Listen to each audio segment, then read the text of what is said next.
Hello, my amazing Bible prophecy minister na taram no sharing asi lakpa topic asidi aikoi subscriber amana Prabhu Jesu na Anisuba lakpa matamda kari Thoudoksing thokani haibadu maramda takpiyo na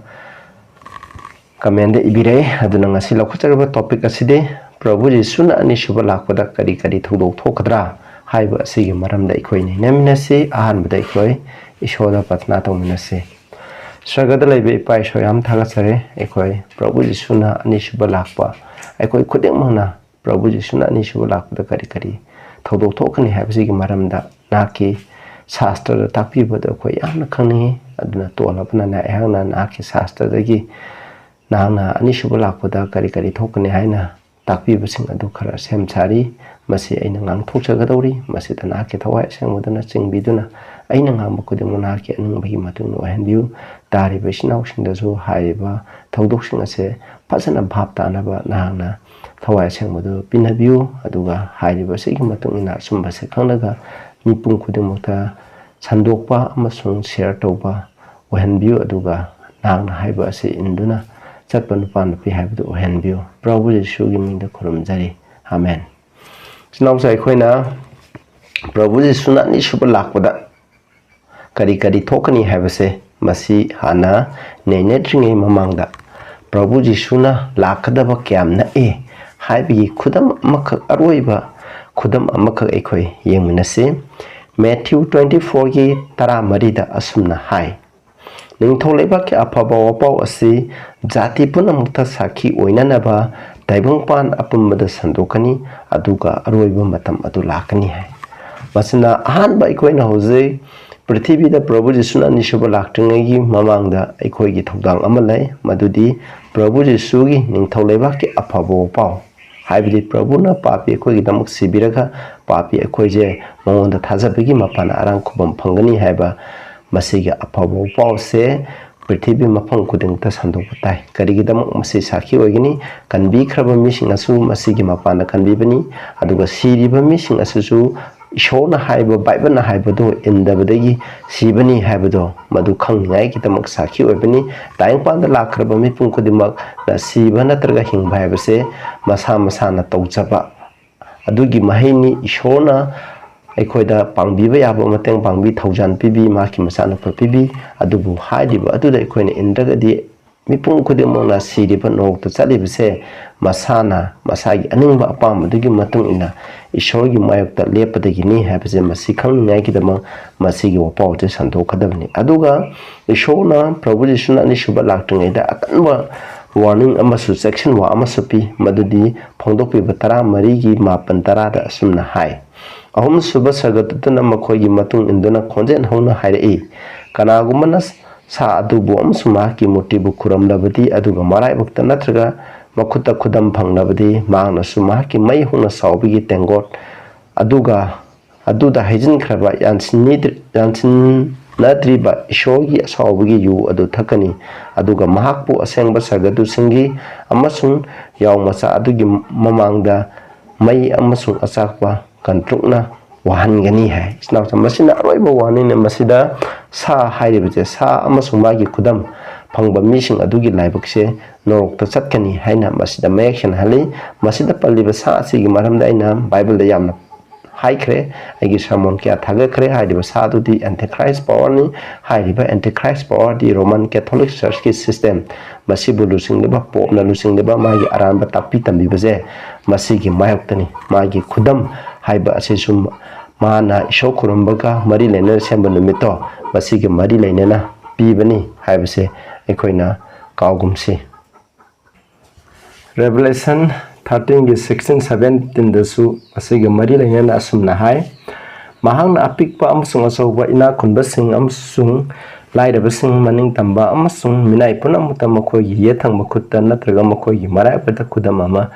thaman khe sadugi kudam natraga maming natraga maki mamingi masing phangnaba mahak natana kana gumba mi amatana laiba natraga yonba yate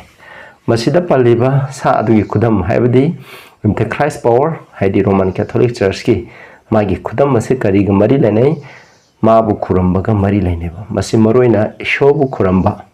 hairibdo madugi onna tainaba neba hairiba 사시 구담제 거기 예탕버 쿠타나타가 말아이부터 방능아이기나마 까나나 하이브디 마항나 하이브제 레벨레이션 13다 빨리바 아니슈바 사제 11대기나 어떤 바우기 만능데 피리바 아니슈바 사 하이브제 까나노 아메리카네 아두나 아메리카나 프리티브 레이바 미뽕 쿠등먹다 사두기 구담 방능아이기다마 남푸드 사나한게니 하이브제 마시네바 마시기 마람데 쿠이쿠이러로 이시나사 머로이나 에코이나 이쇼기 아생바 사바나 미키 오나 타이나바다 मखोइना मियोइबना सेंबा पोथाबा Namit अमा मसि चनानिङाइगी तम कन्ना होनारिबा मसिगी मायोक्ता पिरिबने हाइरिबा नमित अदुदि आइखोइना मसि नोमाइजिंग नमित खुरुमबासनेबा हौजिकी ओइनदि मसि ओइद्रे मसिगी मरमदजो इना ममांगदा सामोन क्या ओइख्रे नोमाइजिंग नमितता इशो खुरुमदबा यादे हाइना Americana पृथ्वी मफम खुदिंगदा पास तौरकनेबा हाइरिबा मतम अदुदा पृथ्वीगी अरोइबा थोंजिंदना ए हाइबसे आइखोइना काउमजे अदुगा मसिग लोइनना अखोइना प्रभु जेसुने हे लाखपगी ममांगदा फत्तबा मिसना करी तौगदगे हाबसे अखोइ अमु यंगसलसे फोंदोपिबा तरुकी 33 असुमना हाय अदुगा मालेंग binning थौसिंग असौबा missing इनाखुनबा missing लानमी मकोकसिंग मतिक लेबा missing मिनाय खुदिंग अमसुंग निंगतंबा खुदिंगना सुरुंगदा अमसुंग सिंजावसिंगि नुंग मरकता लोले अदुगा सिंजावसिंगदा अमसुंग नुंगसिंगदा नुंगसिंगदा मखोइना हाइखि अखोइगी इथक्ता ननसिनबियो अदुगा फंबान अदुगी मथक्ता फमलेबा माकी माइथोंदगी अमसुंग याव मसा अदुगी मैहौना सावबदगी अखोइबो लोटपिउ हाइन फत्तबा मिसिंगना होजि तांगपानदा नुंगाइने लेबा फत्तबा मिसिंग इशोगी मिसिंगगे मारकता ओटनाइरिबा हानिंगाइगी छिंगलेबा पृथ्वीगी सरकार ओर निंथौलेबा खुदिमकसे मसी अरोइबा मतंदा प्रभुना लाए हाइबा मखोइगी आसादो लोइग्रे हाइबदो खंगलबा मतंदा मखोइना मखोइगी पुंसी कंदनिंगाइगिन सुनुंग मरकता नतगा बिल्डिंग मरकता ओइबे मसी मखोइ लोटग हाइगनेबा मरमदी प्रभुगी याव मसा हाइबदि प्रभुगी मैहौना सावबा फंबालतो त फंबाई पाइशोगी मैहौना सावबदो मखोइना उबा पामोय मदु लोटकनेबा असुमाइना तौरिंगे हे मतमजिदा इखोइना खोना रेवलेशन 16 गी खोना चाइना खोल तारेट अदो मदु हाइदगनेबा रेवलेशन मदुगी फत्तबा मिसिंगे मतकता हाइदबा चाइना खोनी मदु तारेट हाइदगनी मदु हेक हाइदरिङै मनुंगदा हेक लोइरकपदा प्रभुना अनिसुबा अदो लाखनेबा एखोइ यंगमिनरसे प्रभुना अनिसुबा लाखपदा करी करी थौदोक थोइ हाबसे एखोइ यंगसे सिनाउसा नखोइ अनौबा मिरोगदि आइगे चैनल अपसेबु सब्सक्राइब तौबिउ आइना हाइरिबा खुदमक शास्त्रदगिने आइ इसागी अनुंगबगी मतुंगना हाइबा नते बाइबलगी टेक्स्ट नाक्तने आइना पाजरिबसे एखोइ यंगसे मसिगी कनागो मिसना क्रिस्टियनसिना खनबे प्रभु जिसुना अनिसुबा लाक्ट्रिनेगी ममांगदा सीक्रेट एप्सर रोना प्रभुना लागा कन्बिखरबा मे खरा पुगने हाइना ताकपीबा सीक्रेट एप्सर की थ्योरी कना ताकपीबा अदुबु बाइबल नदी सीक्रेट एप्सर लोना लाखपजे मसिगी मरमदा ताकपीदे आई होरेन अमु हाइजगे लोना लाखप मतमदा करी थोकनी हाइबदुगी मरमदा थोकते हाइबगे इन अरोइबा टेक्स्ट अमा 2 पीटर 3 की 10 दो आई अरोइबदा आई होरेन शेयर तौजरके खोयंगसी अहानबा थौदोक प्रभुना अनिसुबा लाखप मतमदा थोकदबसे मसिगी मरमदा यंगसे 1 थेसलोनिका 4 की 16 17 आई खोय पामिनसे मरमदी इबुंगो मसामना सरगदगी खोलाउगा अथोइबा सरगदुतकी खोंजनगा अमसुंग सोगे पेरेसंगागी मखोनगा लोइनना लेंगबीरकनी हमनी हाइदि प्रभु यीशु ख्रिस्ट मसामना पेरेसंगा दुगा अथोइबा सरगदुतकी खोंजनगा लोइनना लेंगबीरकनी हाइसिदा फोर्स को प्रभु अनिसुबा लाखमतना माना लाकनी हाबसे अदुगा ख्रिस्टदा सिखिबसिंगना हाना हगतकनी मसि टेक्स याम रोइबनिको ख्रिस्टदा सिखिबसिंगना हाना हगतकनी कनागुमा सीक्रेट एप्सर की थ्योरी ताकपीरिबा मिसिना मसिगी टेक्स पाइरगा प्रभु जिसुना लोना लाकने हेना ताकपीबा अदोइ तारगदि मसिना जुम हाय प्रभुना लोना लाकम मतमदा ख्रिस्ट मंगोंदा सिखिबा मिसिंग हिंगतकनी हायनि ख्रिस्टदा सिखिबसिंग थाजतन सिखिबा मिसिंग हिंगतकनी हायनि अदुबु सीक्रेट एप्सर ताकपीबा कामुनदि मदु पंदे त्रातेता यंगसी मदुगी तुंगदा हिंदुना लायहौबा अखोइबु मखोइगा लोइनना अत्यादा इबुंगोबु उननबा लाइसिंदा पुन्ना पाक पुखतकनी मतौ असुन अखोइ इबुंगोबा मतम पुनमत लेगिने अदुगी मतुंगदा हिंदुना लाइरिबा मिसिंग प्रभुदा थाजरा सिखिबा हिंकलबा मिसिंग अखोइजे पुन्ना अत्यादा इबुंगोबु उननबा पुखतकनी हाबनेबा मसिदा खोना कावरोदे प्रभु जिसुनानि सुबा लाखम मतमदा मागी मखोंदा लाइबाकता तारोय अदुगी मता अखोइजे अखोइजे लाइसिंदा प्रभुगा उननगाय अखोइ पुखतकनी मसिगी कोडअप हाइबजे मसिबुने रैप्चरना हाइनरिबजे रैप्चर हाइबजे ꯑꯩꯈꯣꯏꯅ ꯕꯥꯏꯕꯜꯗ ꯐꯪꯗꯦꯕ ꯃꯗꯨꯒꯤ ꯋꯥꯍꯩ ꯈꯨꯗꯛꯇ ꯇꯛ ꯄꯨꯈꯠꯄꯗꯣ ꯑꯗꯨꯕꯨꯅꯦꯕ ꯑꯗꯨꯅ ꯃꯁꯤꯒꯤ ꯇꯦꯛꯁꯤꯡ ꯄꯤꯔꯒ ꯁꯦꯀ꯭ꯔꯦꯠ ꯔꯦꯞꯆꯔꯅꯤ ꯍꯥꯏꯅ ꯍꯥꯏ ꯃꯗꯨ ꯑꯔꯥꯟꯕꯅꯤ ꯃꯁꯤꯗ ꯄꯜꯂꯤꯕꯁꯦ ꯏꯆꯝ ꯆꯝꯅ ꯄ꯭ꯔꯚꯨꯅ ꯑꯍꯧꯕ ꯃꯥꯒꯤ ꯁꯒꯗꯨꯠꯁꯤꯡꯒ ꯂꯣꯏꯅꯅ ꯂꯥꯛꯀꯅꯤ ꯍꯥꯏꯕꯅꯤ ꯈ꯭ꯔꯤꯁꯇꯗ ꯁꯤꯈꯤꯕ ꯃꯤꯁꯤꯡ ꯍꯤꯡꯒꯠꯀꯅꯤ ꯍꯤꯡꯗꯨꯅ ꯂꯩꯕ ꯃꯈꯣꯏ ꯄꯨꯟꯅ ꯑꯇꯤꯌꯥꯗ ꯄꯨꯈꯠꯂꯒ ꯄ꯭ꯔꯚꯨꯒ ꯎꯅꯒꯅꯤ ꯍꯥꯏꯕꯁꯦ ꯃꯁꯤꯅꯦꯕ ꯐꯥꯔꯁ ꯏꯚꯦꯟ प्रभु यीशुना अनिसुबा लाखपा मतमदा थोकपा क्वाइदि अहानबा थौदोक हाइबदि यीशुना सगदु कुदुमक लोइनना लाखपा हाइबसे अहानबा थौदोकने मसी यंगचे मैथ्यू 25 की 31 दा मीगी मचानिपा अदुना असेंगबा सगदु पुन्नमक्का लोइनना मसागी मतिक मंगानिगा लाखपदा महांगना मतिक मंगानिगी फंबानदा फंगनी हाइ सिदा पल्लिजे असेंगबा सगदु पुन्नमक लोइनना प्रभु यीशुना अनिसुबा लाखनी हाइबनि मसिना अहानबा थौदोकनिको असे सगदु पुन्नमक लोइनना लाखपा हाइबसे अदुगा मैथ्यू 24 की 27 दा जो है मान लाखसे करोमदगी लाखनी नोंपोक्तगी लाखनी हाइबनि मरमदि नोंपोक्तगी नोंथांग कुलकपदा नोंचुलोमदा गानबगुमना मीखेनेपा मचानिपा अदुना लाखपसे अदुमनो ओइगनि हाइबनि प्रभु यीशुना लाखपसे नोंपोक्तगी लाखनी कोना नोंपोक्तगी नोंचुता नोंथाकुमबगुमना ता गानबा मतन पिति मफम खुदिं थलोइ सिनथुना उइयेबा अदुगुना प्रभुना लाखपा सिसु अदुमाइन इंगान गांगनी लोना लाखदबा करिसु लैते मसिना हारिबसे नोंपोक्तगी Lakhani मसिना अहानबा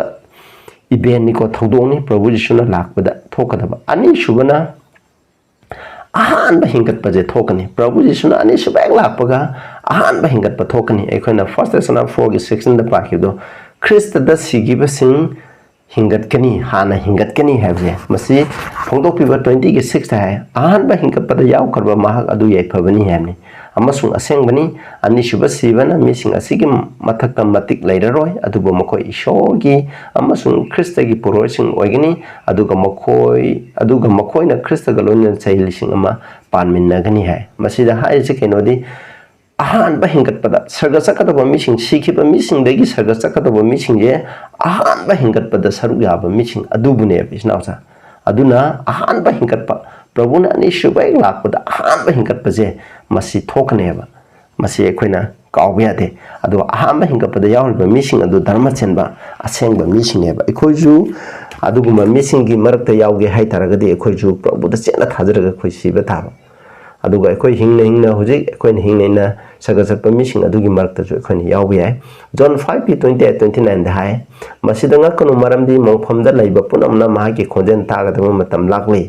aduga afaba tawkiba mokoina hingbagi hingatpada aduga fataba tawkiba mokoina wayanabagi hingatpada tholakani hai masida haije afaba tawba mising se kedongnaba aikhoije ahingba phangnaba arangkubam phangngai hingatkaneba aduga fataba mising je hinkalangani adudi mokoi prabhuna anishuba lakpa matamda hoi karab mi kara dingakani loina dingkaloi fataba sikraba mi khuding di hinkaloi ba masigo masi moidi kona dandi piningai gi damak koi hingatkani sahi lising amagi matungda hingatkani hamne millennium gi matungda masi gi maramda ju asoba samona madilai hana thagat krabani nakoi hena millennium gi khangning bataradi ai gi samonda yengbiyo aduga yengse prabhuna ani shuba lakpa matamda mit khuding mona ugani hamne ko aduga makoi gi marakta gi fataba mi khara ju hingatpa yawgne yengu mahana laichinga loina na lenglang limit khuding na mahaku ugani amasung mahaku ta na thinkibasing phawuna su mahaku ugani aduga mahaki maramna malemgi jati puna mona tengthana oigini hoi adumu oigini amen habni prabhuna ni shuba lakpa matanda mit khuding mangna ugani hani masi mit panba jiba khuding mangna ugani taibo me biyawna ugani habni aduga prabhuna ni shuba lakpa matamda sargadi chaloidaba adubu norokta sakadaba mi kharadi hinkakane hai maramdi prabhu cross ta pangtingna si hatpa matamda nona kiba nang course ta gi kumdaro hai kiba nang isogi masa oile diana tati tawoina tawkiba sing tana thingiba sing adu hinkatkane ba maramdi makoina hai kiba makoigi wahai gi mapana makoigu wayana ngai dama makoi khara hinkakani aduga makoi hinkale haiduna makoi sarga sakadabadi natte be sinausa sumaina ani shuba thogdo ase sumaina oigini habasini अहानब rejection थोकने हाबजे अदुगा अहम सुबदना अखोइगी हक्चांगसिंग असे सरगदा चकदबा हिंगलिबा अमसुंग सिख्रबा प्रभुदा थाजदना सिख्रबा अहानब हिंगपदा यावरिबा मिपुंग खुदिमकि हक्चांगजे होंदोक पिगनी हाबजे मसी हाइरिबा थौदोक्सिंग असे second coming दा यावरिबा थौदोक्सिंग असे अदम इकान कानादना ngah सेकेंड खरगी मिनिट खरगी मनुंगदा थोकदबा थौदोक लाक्तनी हाइरिबसिंगसे अदुबा अखोइना सेरेन ओइना पिबो वाने Second First Corinthians 15 की 51 देना 53 दा पामिना से Yengu aina na koi da thupa wa hairi ai khoi puna mak tum loi adubu ai khoi puna ma onthok pi gani ngahak tang da mikup amada akon ba pere singa khongbo matam da maram di pere singa khongani asiba singbu mang ba yada bo ni hingat kani aduga ai khoi bu hongdok pi gani maram di mang ba yaba asina mang ba yada ba set patai siba yaba asina siba yada ba set patai ai khoi na sarga chapaje ai khoi gi I tong siga loine na khoi na sarga chaloi ai gi siba nai ba ai gi hakchang je siba nai da ba hakchang onthokani ai gi I ju amot ba I je aseng ba mi I onthokane ba ai gi hakchang je onthok pi gane ba masibu glorification har ka chu ne smai toro gi hakchang je siba nai da hakchang siba nai da ba onthoga ai khudak da onthok pi gani mikup amada prabuna aroi ba pere khong bada mit na khappa da je yam ku gi dam na te gi hakchang je sat onthoga si hingkala ba mising hingdun lei ba je block onthok pi raga na sarga da sumaina satkani habji masine masi maram di ishor gi mangana da gi hakchang gi ne hingba ngmoi ba magi mangana sak thok thing ngai sarga dit ki hakchang gumna gi hakchang je si banai da hakchang onthok pi gani habji masine ahum suba thodok mari suba thodok na hingduna lairiba amasung hingat karaba dharma sema khudimak se punna atyada pukhan minarane adu matungda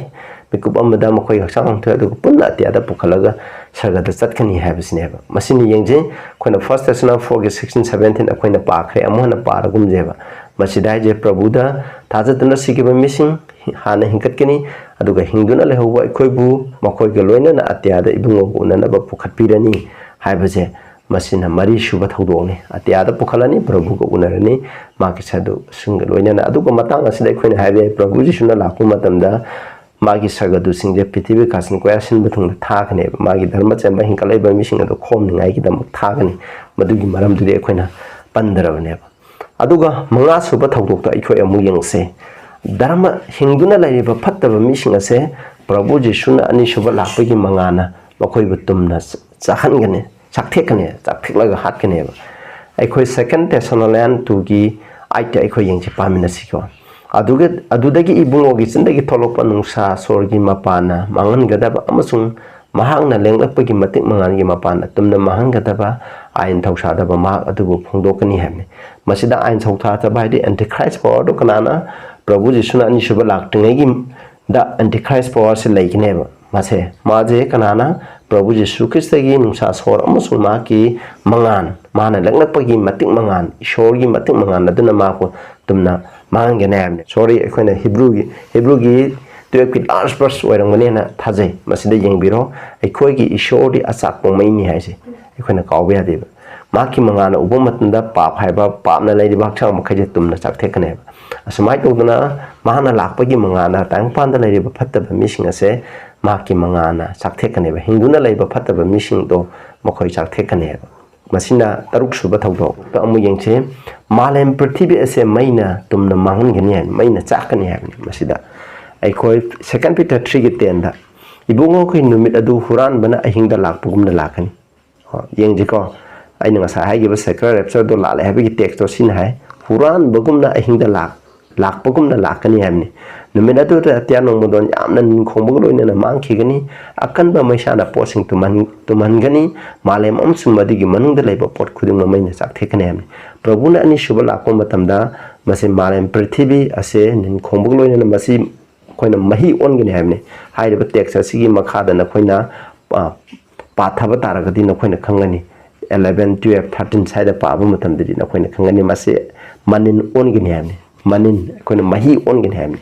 adu sida paliba text asina habdi prabhuna ni suba lakpa malem prithvi je maina sa aga tumna man gani habni adu sida de hai ibungo ngai numbit adu huram bugumna ahingda lakpagumna lakani hai masida pale adudi secret absol lona prabhu jisu kina huram bagumna lakani hai pare huram bagumna lakpana mita prithvi je manen on gane habne mai sakane habne tumna sakane hab adubu secret absol takpi de mising nadi adumaina takpi de lona laaga ekoi imung da leiba mi dharma semba mi khara pura ka sar khara ni khara ma hinguduna leini habne adubu Peter na takpi bidi lona lakpana mit adu da prithvi je tumna maina sakane habne aduna secret absol je lali habi gi text masina adum bijare huran bagumna lakani habi gi athadi thaucha da mising da huran bagumna lakani habni adubu thausa thaurang thoduna leiba mising di prabhuna lakdo huran bagumna lawai maran di mana lakdo mi khuding man ugni no pokte nong chuta la pugumna lakni have je masineba adugo sam 50 ki 3 da jai akoi gi ishona tumin lai roi hai ko khoi sho lakani mang na tumin lai roi mahak ki mamang da achak pong mai na lakani hamni ko masi yamna mahak ki akoi bada yamna sagani na asum nai sam 50 ki 3 da asum nai aduna prabuna ani shubala ko matan da malen pithibhi je mahaki maisana mai na tumna sakani aduga pot makhai je koina ut on gani mahi on gani aduga ut on gani have je basida sum tai aduga aroi ba thongdok ta mu yeng se khos aduga prabuna ani shubala ko matan da saitan de sahi lising ama phadu na thamgani hai aduga sagadagi sagadura ma kumthar pa inure mangon da makha nai da ko maduga soje masung makhota chawa joling phalang ama dairami mahana singai habidi mamang gilen diabol amasung saitan bo pharaga sahi lising ama gi damuk thamki hai saitan bo sahi lising ma pharaga thamgani masibu koina millennium han khane hairi ba pharaga thambaje saitan de prithvi dani babu phaga dabse ate krishnate mas prithvi de gi hantok pa yatana ma leigini masida ut olaba mafam asikakta da ma amusu ma ki saga du singdo leigini thokpa ya halaroiba atobom pham de chalo madubune masida habse masiga athaje koina kaure dabde ado masi millennium ni masi millennium je sagada kana laini aseng ba mising aduna jesu go loina na fattaba misina kari kari dandi phangani habi gi wendo koina sagada sathagani millennium haje malem da legi da shanti oina legi da matam nate bible na takpi de masigi maram da revelation 20 da phajana idul le masigi maram da so aina sermon kaya ai youtube da thaga sagaram ni na koina khangning laga di madu sangaga amukhana tabio adoi da de koina prabuna lakpa matam dai khoi je sagada satke haibo mi oita de koina kari tawba tai hana revelation gi lairing na phongdok piwa text ani kha para ki losalase revelation phongdok piwa 22 gi tara mari da ma ke ya thang chinga ko mkhoi adu yai phabani maram de hingba gi upam bi da gi sana ba am sung sar du gi thongjauk da sang na ba gi makhoi da hak lai ni hai karamba misna sagada ahingbi upambi tree of life ge ahingbi upambi sana ba adu sargi konthong panthong sing get sing adola laga sagagi manungda sahar adu gi manungda sangbanga anoba sahar anoba jerusalem du manungda sangada ba ngangada mising adu yathanga kwasni hai yathanga hai je cham cham na khoine ten commandment adu buni sinausa hoi yathanga ko mising kana gi mapana yathanga kani maside koi isagi pangani yathanga khadabuna te Prabhu na pibiba thousand grace adugi mapana nauna poklaba misingna anoba kabinan adu thunglaba mising aduna masing nga kaneba Prabhu na kanbikraba mipun khudin na yathang sing ase nga kani nauna pokpa mising nga kani aikoi isai thanige pangana yathang nga arang khubam phangane habdo madudi othoktabni yathang nga puna arang khubam piba ate arang khubam di Prabhu Jisuna pibani Prabhu Jisuna kanbikraba mi khudin nauna pokani aduga Prabhu bu nungsiba adu kayole ka bu nungsiba adu gi mapana yathanga kadamne nungsiba gi mapana yathanga ko ni Romans 13 gi 8 to 10 je na koi phajana pabio nungsiba lairaga di yathanga e thawai aseng bodo khoi da lei taraga di thawai aseng bi mapana khoi thawai aseng bi mai sing ado phanglaga di yathang loi nga la bane isnaw sama sei kaubi ganu yathanga pairaga misna kana ko misna lan khanbe legalism oina oibi ai ko madu da nate khona jihudi sing ne khoi yathanga ko darkar oide jiu chingna yathanga haraga Jesu bu thajadamni ekoi di Jesu da thajaba hana lakadabani aduga nauna poga yathanga kadamni phombo biba tara mari ki train thoda je masida sengma mising gi khang heba lai masida mokoi gi shogi yathang amusung Jesu gi thajaba nga ko mokoi le hem masida shogi yathanga ko mi Jesu bu thajaba Jesu gi thajaba lai bu mising aduna yathanga eba aduna ekoi bu arang ko bi je thasa pe ma pana siman bi bini ke Ephesians 2 gi 8 9 10 hairibse adana thaujangi mapana thajagi mapana khoibu kanbigani thaujangi mapana thajagi mapana kanbikeba mipun khudimukto ishona sakti piraga nauna popigi mapana yathanga paidum maleba masi chamtamna ikhoini ishobu nungsiba aduga kayola kabu nungsiba adugi mapana ngapung hambaneba asigidi matang asida losalase tabiriba mehambe ishona bopi boshnu sinaw sanna khoi anoba mi orabasu aduga ai samona se mama lagi tarakpa mi orakatri haireba samona se maru mapang da share to view aduga na khoi na subscribe to view comment thambira mo nam khoi ki comment amsung subscription amamamna aikoi engonda ishogi apo pawdo hena sando haningbagi inotpi aikoi bapung nanaibu punung thawgat hanbiu aduga koina Prabhu Jisuna lakpi dama thorang thomane se hujikti mina takpi bagi matung inna nataba Bible na takpi dibdo kari no habdo koina Bible dagi shastra gi matung ina koina thijalaga nainaba achumbado inba matam oire tabiriba mayam de shonu bopi boisnu pathana to minasi sagadale be payam thagasare akoina Prabhu Jesu Krishna Anisuba lakpa matamda kari kari thodok thokani haibatugi maramda akoina thodok taret ki maramda akoina nainakre haidi basing ase akoi kahan bignu haidi basing ase ki manungda akoi Prabhu na Anisuba lengakpa matamda hingna saga satpa missing natraga akoina siraga saga satpa missing adugi manungda akoi busan bangamanbiu tari bisnausing da samona se taraga ponung hongbangamba pinabiu marum mapangsin da share to bangamanbiu Prabhu Jesu gi mingda koram jari amen.